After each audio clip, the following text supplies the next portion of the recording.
kehinaan dan kerendahan menurut Allah. Nih, kita jangan menjadi orang yang hina dan rendah menurut Allah, sehingga kita tidak bisa berbuat apa-apa.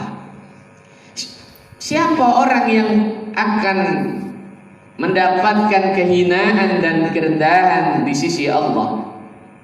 Dzukirtu indahu wa lam yusalli alayya.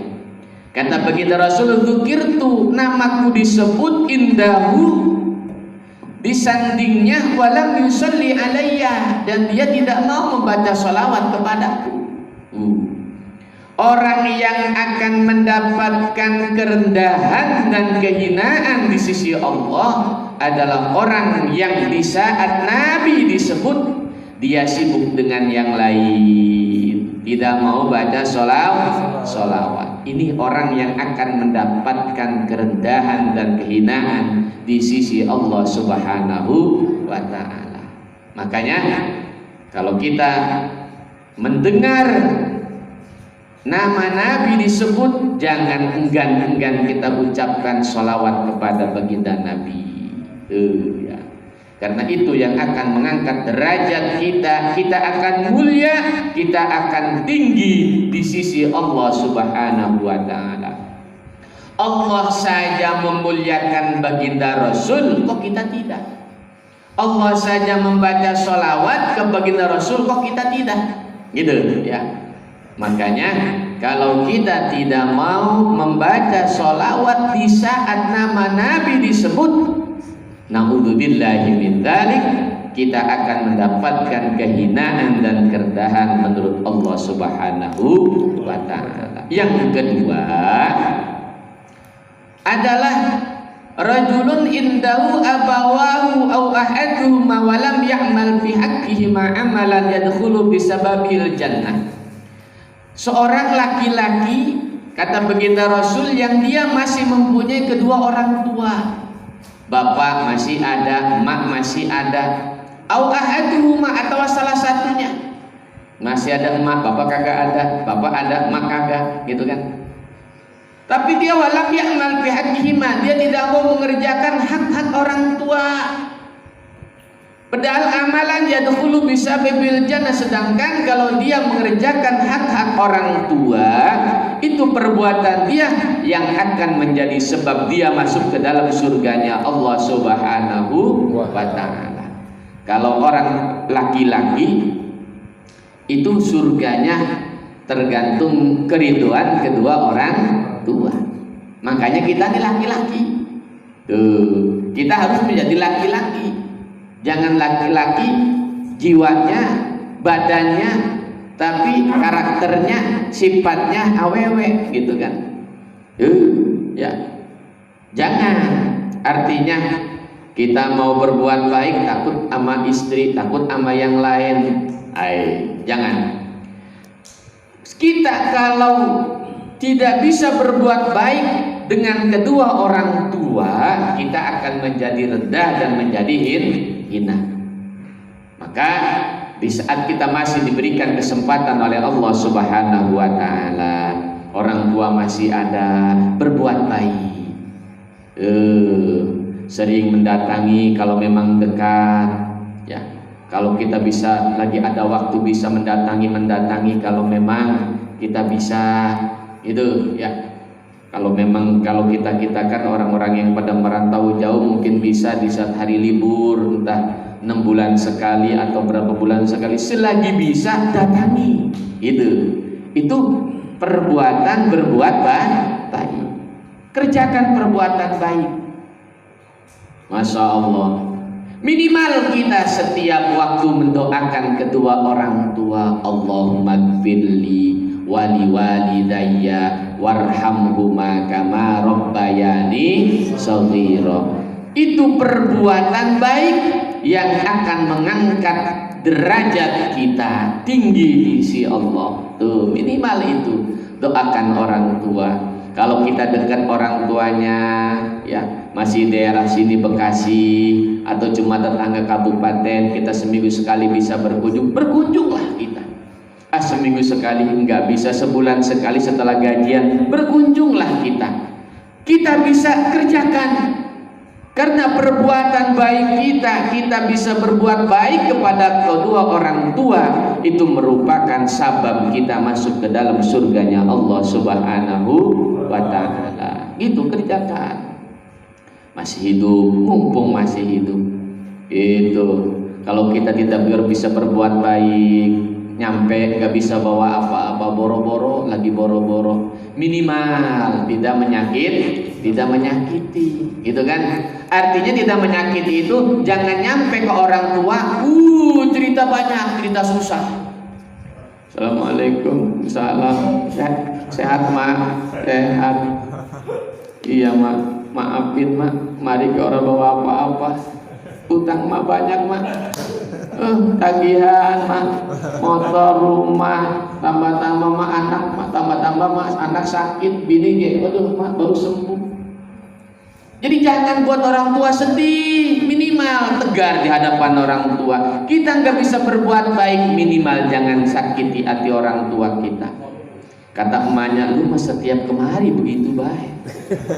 Ngomong-ngomong emak, punya emak duit simpenan? Ada. Pak, kalau kita kedatang ke orang tua mengharap apa yang orang tua punya, kita selamanya tidak akan berkah. Camkan itu, ingat. Kita datang ke orang tua jangan pengen tuh apa yang orang tua kita punya, kita jangan pengen. Itu kita ngasih kagak bisa, minimal kita jangan minta. Gitu. Masya Allah. Tuh, ini yang pesan guru saya almarhum Al-Maghfurlah. Kalau kamu pengen hidup berkah, jangan ribet di orang tua. Di saat orang tua punya, jangan minta. Gitu. Saya praktekkan, baik orang tua, mertua, enggak nyampe ke orang tua sekalipun susah enggak cerita susah. Gitu kan. Tapi orang tua mah ngerti. Kita enggak ngomong kayak ngerti orang tua mah. Waktu orang tua masih hidup, Maya, kita nyampe orang tua mah langsung ke ini, apa namanya, ke tempat beras gitu kan, langsung itu naker beras 2 gantang. Itu wajib. Orang tua kagak minta kita, malah kita nolak, orang tua lebih marah. Padahal kita gak pernah minta. Di saat orang tua mau ngasih kita, mak jangan, saya aja kagak bisa ngasih, cuma bawa dikit doang. Udah lu kagak punya duit lo, dompetnya cepat, kagak. Dikasih sama anak, kan begitu. Masya Allah, orang tua. Jangan kita bikin repot orang tua kalau pengen berkah. Justru kita harus banyak ngasih ke orang tua. Mengapa? Karena dari semenjak kita brojol sampai kita menikah, orang tua sudah banyak berkorban buat kita. Kita sudah rumah tangga, jangan tambah beban orang tua. Gitu. Kita kembali harus berbuat baik kepada kedua orang tua. Ya. Jadi yang kedua, orang yang akan mendapatkan kehinaan dan kerendahan di sisi Allah adalah orang yang mempunyai orang tua tapi dia tidak mau berbuat baik kepada kedua orang tuanya. Na'udzubillahi min dzalik. Yang ketiga,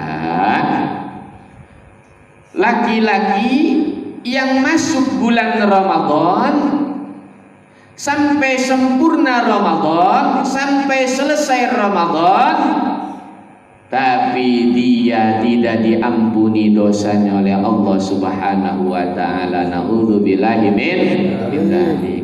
Ramadan masuk, puasa kagak. Ya, Ramadan masuk kagak mau puasa. Puasa kagak, taraweh emang kagak dikasih. Ya kan? Kagak boleh taraweh. Iya, puasa lagi belum libur.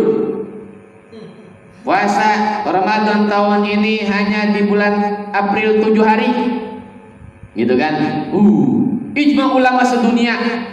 Bulan April ini Ramadan puasa 7 hari. Yang 23 hari bulan Mei. Dilanjutkan gitu ya. Masya Allah.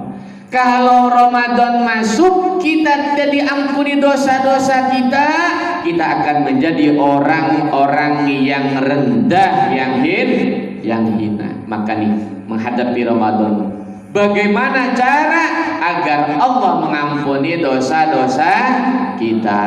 Pertama, harus mau puasa,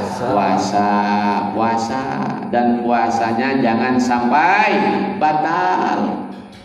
Jangan hanya batal zahiriyah puasanya saja, tapi batiniah puasanya harus juga dipertahankan, jangan sampai batal. Masya Allah ya. Kan banyak ada hadis, kam min shaimin laisa lahu min siyamihi illal ju' wal atos. Kan gitu ya. Banyak dari orang yang berpuasa, dia tidak mendapatkan apa-apa dari puasanya kecuali dia mendapatkan lapar dan dahaga. Na'udzubillahi min dzalik. Karena dia puasanya cuma hanya bisa menahan lapar, makan, minum, dan berhubungan dengan istri, cuma nahan begitu doang.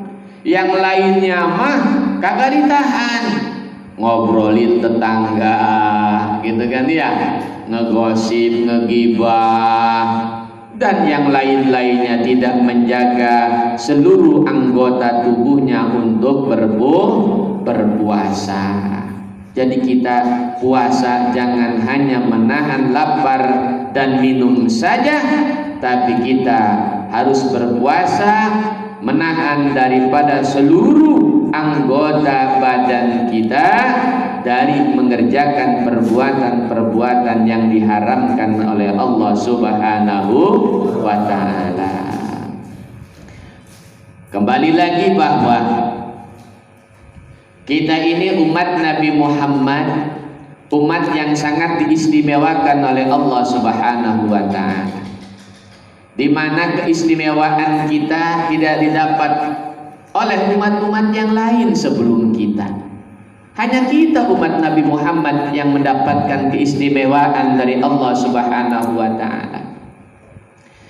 Diriwayatkan hadis Nabi bahwa uktiyat ummati, diberikan ummati, sapa umatku, khamsata asya'a, 5 macam perkara, lam tuqta li ahadin qablahum, yang tidak diberikan itu 5 macam li ahadin kepada seorang pun qablahum, sebelum umat. Tidak ada satu orang pun yang diberikan 5 macam sebelum umat baginda Rasul. Masya Allah, luar biasa. Hanya kita nih umat Nabi yang diberikan 5 macam keistimewaan ini. Pertama, al-awwalu idza kana awwalu lailatin min Ramadan, di saat ada awal malam di bulan Ramadan, yanzurullahu ilaihi birrahmah, Allah memandang umat Nabi Muhammad dengan rahmat, dengan kasih sayang. Masya Allah, awal Ramadan. Kalau Ramadan sudah ditetapkan hari Jumat, malam Jumat, Allah memandang kita umat Nabi Muhammad dengan rahmat. Masya Allah ya. Wa man nadharallahu ilaihi birrahmah la yu'adzab ba'dahu abadan. Barang siapa yang Allah telah memandang kepadanya dengan rahmat, maka Allah tidak akan menyiksa kepadanya selama-lamanya. Alhamdulillah. Ya. Maka di saat malam Ramadan kita harus perbanyak ibadah di awal Ramadan. Jangan awal Ramadan kita bermalas-malasan, ba'da tarawih banyak tadarusan, banyak zikiran, banyak meminta kepada Allah. Agar Allah memandang kita dengan pandangan rahmat. Kalau kita sudah dipandang rahmat oleh Allah, dipandang dengan rahmatnya Allah, kita tidak akan disiksa oleh Allah Subhanahu wa ta'ala. Istimewa. Yang kedua, wasani ya'murullahu ta'ala al-malaikata bil istighfari lahum. Yang kedua, Allah memerintahkan malaikat bil istighfar, dengan membaca istighfar lahum, untuk umat Nabi Muhammad. Masya Allah ya. Di saat Ramadan malaikat suruh baca istighfar semuanya untuk kita umat Nabi Muhammad. Masya Allah, luar biasa ya. Yang ketiga, wasalisu anna raihata fami shaim atyabu indallah min rihil miski. Keistimewaan yang ketiga yang Allah berikan bagi kita umat Nabi Muhammad adalah anna raihata fami shaim, sesungguhnya raihata fami shaim, bau mulut daripada orang yang berpuasa, atyabu itu lebih harum, wangi, indallah menurut Allah, min rihil miski, dibandingkan minyak misik, baunya minyak misik. Masya Allah, luar biasa. Makanya jaga keharuman mulut kita menurut Allah, jangan sampai busuk dicampur dengan gibah gitu ya. Banyakin tadarusan, minimal kita diam, kita tidak bisa tadarus karena capek atau gimana, minimal kita jangan gibah, agar senantiasa wangi mulut kita menurut Allah itu lebih daripada wanginya lengan misik, minyak misik. Masya Allah ya. Jangan kotori mulut kita dengan gibah. Masya Allah. Makanya ulama fikih berpendapat siwak ba'da zawal itu makruh, gitu kan? Di saat kita sedang puasa, ba'da zawal kalau sudah zuhur kita makruh siwak, itu makruh. Pendapat ulama. Ada juga ulama yang berpendapat tidak apa-apa, tidak makruh. Khilafiyah. Yang makruh burunan, biarpun bau itu tidak jadi masalah. Bagi Allah malah itu lebih wangi. Semakin murunan ya, semakin bau mulut kita gara-gara tadarusan. Kan orang kalau banyak tadarus mungkin mulutnya itu kan banyak gerak, sehingga bisa juga kan tambah aroma murun. Itu menurut Allah tambah wangi gitu ya. Makanya jangan dirusak dengan yang lain, jangan kita siwak. Itu menurut pendapat ulama fikih ya. Ada makruh di situ. Ada ulama yang lain juga berpendapat tidak apa-apa, tidak makruh. Khilafiyah itulah fikih. Ya, yang jelas jangan kita rusak mulut kita dengan gibah, berbohong ya. Dengan kita memfitnah, jangan sampai ya. Stop kita bergibah, berbuat buruk anggota badan kita, dari mulai kaki, farji, tangan, hati, mulut, telinga, mata, dan semuanya anggota badan kita jaga daripada perbuatan-perbuatan yang haram, karena itu akan merusak daripada nilai puasa kita.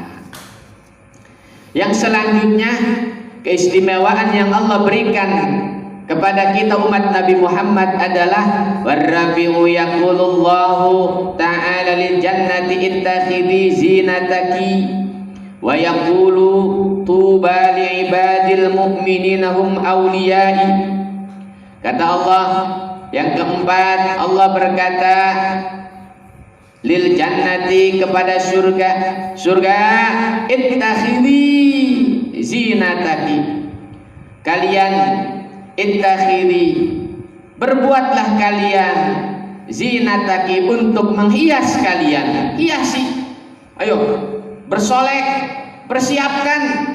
Kalau kayak kita mah mau kedatangan tamu, mau kedatangan besan rumah, dicat gitu kan, ya dihias, yang jelek-jelek diganti sama yang bagus, bikin tenda, didekorasi, begitu tuh. Tuh surga juga diperintahkan oleh Allah untuk mendekor lebih indah lagi. Ya, surga yang sudah indah akan lebih indah lagi. Masya Allah. Untuk kita umat Nabi Muhammad disiapkan untuk menyambut kita. Karena memang umat yang akan pertama masuk ke dalam surga itu adalah umat Rasulullah kita. Disambut, masya Allah ya. Wa yaqulu, Allah berkata, tuba, bahagia li ibadi, bagi hambaku al-mu'minin, yang beriman, auliyai, utawi si mukminin, auliyai iku para kekasih isun. Masya Allah, orang-orang yang beriman, yang mau mengerjakan perintah Allah, itu merupakan kekasih Allah. Kekasih Allah. Jadilah kita kekasih Allah, senantiasa taat kepada Allah.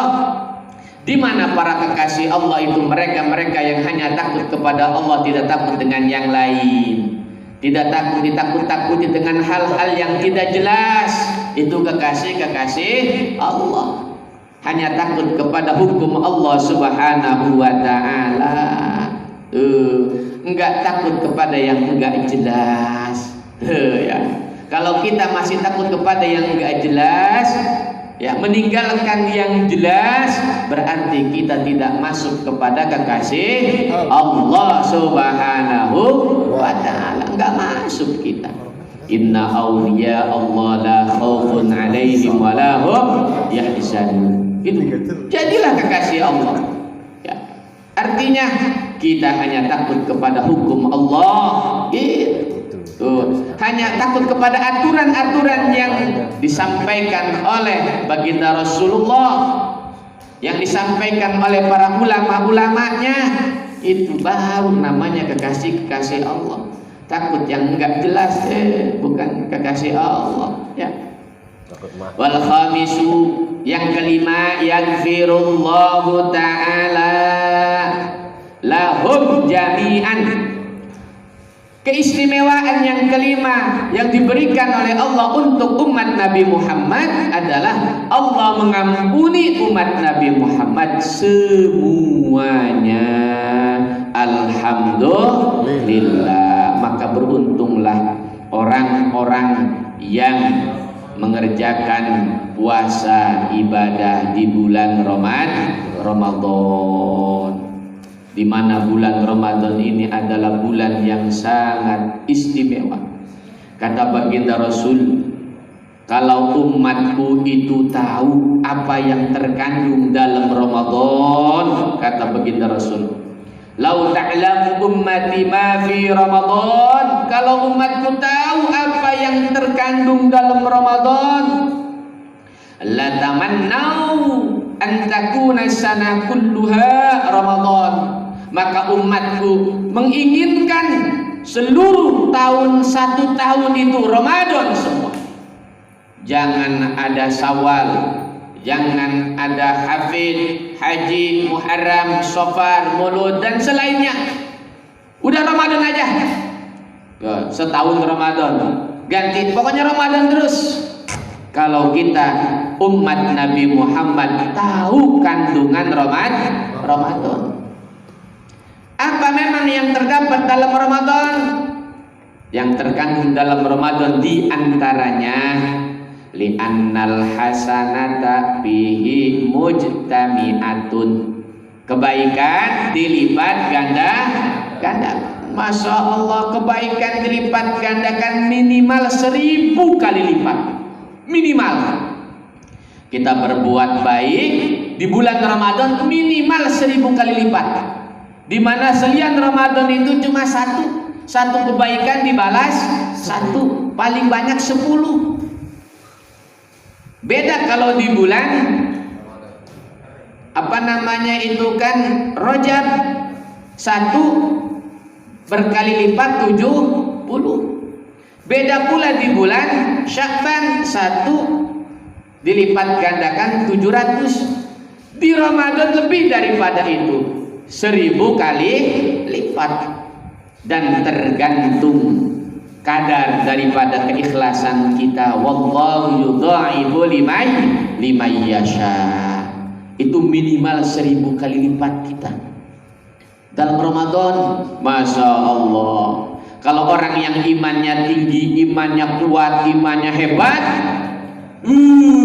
pengennya puasa terus dia. Makanya kagak aneh kalau para kekasih Allah, aulia Allah, para ulama-ulama kita seumur hidup puasa terus gitu kan. Karena kalau dia berpuasa itu nilainya lain gitu. Ya, Masya Allah, nilai lain, mendapatkan nilai yang lebih daripada yang lain. Jadi dalam Ramadan itu kandungan pertama, kebaikan dilipat gandakan. Wat ta'atu makbulatun, kita taat, ibadah diterima. Masya Allah. Ramadan taat, ibadah diterima. Makanya Ramadan nih jangan malas ibadah ya. Masya Allah, pahala sunnah nilainya seperti pahala wajib. Yang wajib wallahu yudha'ifu liman yasha. Yang wajib mah Masya Allah. Wa da'awatu mustajabatun, doa diijabah. Ramadan doa diijabah. Karena ini bulan spesial, bulan istimewa. Bulan istimewa, doa diijabah. Wa dzunubu maghfuratun, dosa diampuni. Dilebur dosa kita, Masya Allah. Wal jannatu mustaqatun lahum, dan surga pun rindu kepada orang-orang yang puasa Ramadan. Masya Allah, ini keistimewaan Ramadan yang terkandung dalam Ramadan. Kebaikan dilipat gandakan, taat diterima, doa diijabah, dosa-dosa diampuni, surga rindu.